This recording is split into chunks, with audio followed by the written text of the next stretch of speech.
Hello everybody, my name is Brady and we are back with another React video, and today we're going to be checking out more from Extra History. We're going to be continuing the series on Justinian and Theodora. Before I get started, I just wanted to draw people's attention to the charity that we're doing. I know it can get annoying doing these little plugs before the video, but it's important to me and we've been doing a really good job with it. The Native American Heritage Association, which we've been doing a charity for on this channel, we've raised over $300, which is really cool. At the point of this video being recorded, I don't know if we're at another milestone by the time this comes out. I record these a little bit ahead of time, so I never know. But thank you guys for getting us as far as we've gotten, and if you'd like to contribute, there should be a link somewhere around here. I don't know. Wherever it goes, depends on what device you're using. So now, Justinian and Theodora. So, impossible burden of fate. I wonder what that even means. So the last episode did not have a whole lot of Theodora, and I'm wondering if this is going to go back and forth a little bit more. I'd imagine just by virtue of her position, she will be less featured than Justinian.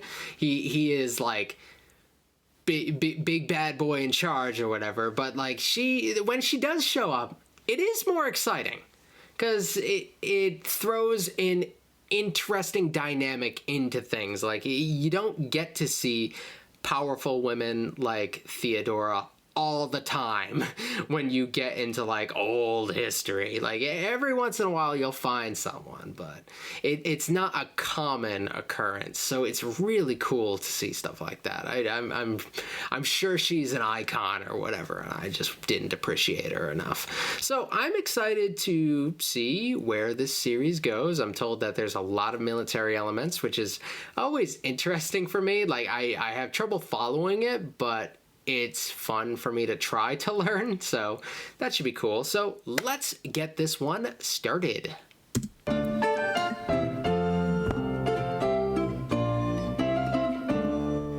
Dawn rises on Constantinople. A few men sweep the streets, clearing what remains of yesterday's triumph. Belisarius has restored Africa to the Empire. Justinian has restored Africa to the Empire. The glory of Rome grows. Justinian's great cathedral grows from old ashes. All memory of the violent days of Nika are just that now, memories. Where once there were the scars of fire, there's now marble and gold. His city is triumphant. But still, he is awake at dawn. Something's not finished. Something's left undone.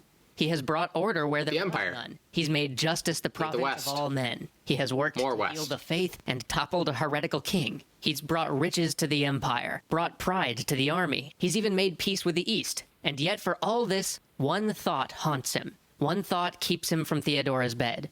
The city of Rome is not part of the Roman Empire. Sunrise after sunrise. That's one of the big things. I believe that's like one of the big reasons why we make the Byzantine distinction and we call them the Byzantines, even though they didn't call themselves the Byzantines. We're just like, okay, this is not exactly the Roman Empire of old. We need a new term just to differentiate this from that particular legacy. While it does, in a sense, culturally have a lot of that legacy, how separated can you be from something's origins and still be considered part of the same thing? Like, we will call ourselves by the same names for generations after generations, but how long until we are just unrecognizable from what we started as? How long can the United States identify with the founding fathers? How many dynasties back in a lot of these Eastern countries do you go and be like, I still culturally identify with that? And so, yeah. The difference with this is that the Roman Empire, I think, is a little bit closer in a lot of cases than a lot of other examples where they identify with things that are so distant, like you reasonably shouldn't really identify with it. Rise past like this. Each day he greets the dawn, still awake from the night's toil. He labors for his city and for his people, and yet he's a Roman emperor without Rome. Then one day he's greeted by a message. As he reads its words, anger and joy war within him, and over it all he can't help but wonder at the remarkable nature of all things. He'd kept his friend Belisarius in the city. He'd even made him a consul to acknowledge his service while he waited for new orders. Justinian knew one Sick. day he'd give the command, and Belisarius would sail towards the setting sun to restore the Western Roman Empire. But the time was never right. The Ostrogoths who currently ruled Italy were friends of his Rome, and their queen had even tried to raise her son like a Roman. He couldn't just declare war on their friends, but he knew it would be his legacy to bring the Eternal City, to bring the birthplace of the Empire back into the Empire itself. And now in his hand, he had it. His key to the ancient city, the birthplace of Scipio and Caesar and Augustus. It came with a price, though. The queen of the Ostrogoths, the legitimate heir of their country, was dead, strangled in her bath. She had been a friend of Justinian. She had once even asked if she could take asylum in his court if she ever had to flee. And now she was dead, overthrown by a cousin who thought she was too Roman. But her death would bring him Rome. He has an excuse for war. He would bring vengeance and restoration of a rightful rule. But part of him has to laugh. He remembers how a few short years ago the same exact events had played out with the Vandals to give him back Africa. It has to be a sign. He tosses aside the crumpled note. It's time to ready the ships of war. There is a lot of that, just sitting around waiting for an excuse. And it kind of makes you wonder, in a lot of cases where these expansionist empires, if they just settled, like, what would the international landscape even look like if we had less ambitious leaders, or if their ambition were concentrated a little bit less on the symbolism of regaining things like Rome in this case? Would we still have, like, Byzantines as we know it? Like, I don't know exactly where this is gonna go. I don't know if this, like, directly corresponds with any sort of, like, downfall or whatever, but I'm not super well versed in any of this stuff, but, like, sometimes being a little bit on the quiet side can give you a little bit of longevity, so it makes me a little nervous on his behalf. Belisarius stands before his fleet. His emperor, his friend Justinian, has commanded him to sail on Italy. He paces back and forth, inspecting his men. A mere 7,500 men with which he has to conquer all of Italy. That's barely half what he'd had in Africa, and even that would have been a miracle. Go for it. He knows the legions are stretched thin. They have to garrison the new provinces, as well as manage the many other borders of the empire, but 7,500 men? That's impossible. He straps on his helmet. If his friend and emperor command, he will do the impossible again. After weeks of waiting for word from Belisarius, a courier arrives. Justinian tears the seal from the parchment, and as he reads, a smile crosses his lips. Belisarius had sailed to Sicily, and town after town had surrendered to him. Only Panormus had defied the might of Rome, and there Belisarius had done what Belisarius did best. The Ostrogoths defending Panormus had pulled back to the city, abandoning the countryside and trusting to their walls to keep the small Roman force out. Belisarius had known he couldn't afford to get bogged down in a siege, and he didn't have enough men to storm the town. For most commanders, this would have doomed the campaign. A delay here would have, at the very least, bought the Ostrogoths time to bring reinforcements from the mainland. But Belisarius had simply pulled his ships into the undefended harbor and ordered his men to climb the masts. From atop the masts, they had poured down a hail of arrows upon the exposed defenders, driving them from the walls, pretty sick. allowing the Romans to take the city. Justinian's smile grows. All is going according to plan. He had sent money to the Franks in far-off Gaul to have them invade Italy from the west, while another of his forces pushed in toward Italy from the east. Belisarius is sick, man. Like, I'm actually very interested in him, despite the fact that I've never been, like, attracted to military leaders in that way. You know, he might be stealing my heart a little bit here. The usurper king of Rome had sent envoys, at first offering to acknowledge Justinian's rule of Sicily, and then, in the latest round of talks, apparently offering all of Italy so long as he himself was spared. Justinian's Roman Empire would be whole again soon. Meanwhile, Belisarius stands on the walls of Panormus, looking to the north. He can see the coast of Italy from the walls. The messengers have brought him nothing but bad news. In the east, the Roman forces had withdrawn when their commander fell in a recent battle. Even worse, he was also being called back to Africa. The troops he'd left there were in revolt. If he doesn't sail for Carthage right away, all they had won in Africa might be lost. Italy will have to wait. Rage. Rage is Justinian's only emotion. Italy was in his grasp. Get him more forces, dog. Away from retaking the heart of the empire, and now that chance is gone. The Ostrogothic usurper imprisoned his envoys and rejected all previous offers when he heard of Belisarius' delay and the retreat of the Roman army marching through Dalmatia. Justinian's chance for a quick, clean victory is lost. Now the heartland will have to be won by fire and sword.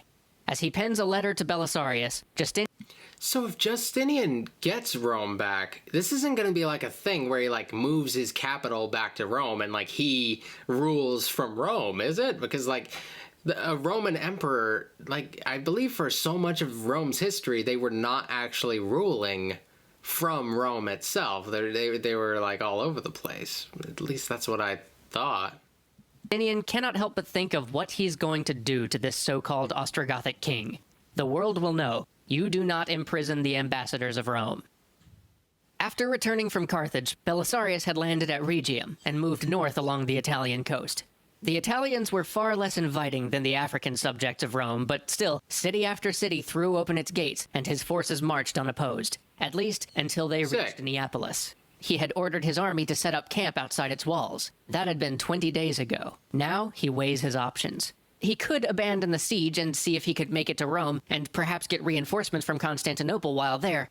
But no, leaving a strong enemy garrison behind him can't be the right choice. He simply doesn't have enough men. At every town and city along the way, he'd have to leave a garrison to maintain control, and now his force was barely large enough to encircle the city. There was movement by his tent, one of his soldiers. "Sir, one of the barbarian mercenaries has something to tell you." He waves over the man, who says, "I was looking over the aqueducts. I never saw anything like them. And now that we broke them and they're all dry, I figured I'd poke around a bit and see how they were made. I found a pipe, sir, a waterway that, if we enlarged the opening a bit, could fit a man." He doesn't waste a minute. Oh. He sends orders. Okay, I thought this was going to be a thing where they expand more with mercenaries, but he's talking about like a mercenary that he already had. Okay, that makes sense. I thought they were going to find a way to like get more forces or something, but this is funnier.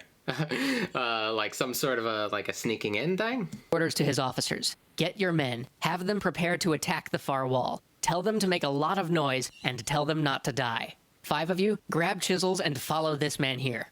As Belisarius' men attack the walls, shouting and beating their shields, but never really coming close enough to encounter a serious risk, his small force of engineers widen the entry to the pipe, their hammers and chisels drowned out by the diversion. Oh, this is way funnier than direct combat. It's done. They can enter the city by cover of night. The pipe leads straight through the walls. He calls for a messenger, and quickly pens a note to the leadership of Neapolis. "Please surrender now. I have a way into your city. And I'm afraid I won't be able to keep my barbarian mercenaries from sacking your city if we have to take it by force. I'll try to hold them back, but I don't think there's much I can do." Justinian is smiling again. Neapolis is taken. I'm glad he's smiling. I was just thinking, like, is he smiling? I hope he's happy. Troops had looted and pillaged Neapolis for a full day before Belisarius could get them under control. It might make the rest of the campaign more difficult. People might not be so eager to open their gates. Still, Justinian can't help but be amused by his friend. For all of Belisarius' cleverness, he could be shockingly naive. Apparently, it never occurred to him that people might be suspicious of a note politely asking them to surrender. But it doesn't matter now, because there's but one objective left. Ahead of them is Rome. Dude, that's sick. I'm excited to see where this series goes. And its scale is so great. I could only imagine where we're gonna be like 6 episodes from now. Like we still haven't even like crossed the halfway point. We're gonna be doing that real soon, and I'm going to try to get back around to this real soon. And I want to see how this plays out in the long run. So if there's any other series you want me to check out, not just from Extra History, but anyone, let me know if there's anything fun on the Byzantine Empire you think would be cool. So I've got some stuff to do, so I will bid you adieu. Check out the charity and like, comment, subscribe, all that stuff. All right. Thank you guys for sticking around, watching, and having a good time. All right. Thank you. Bye.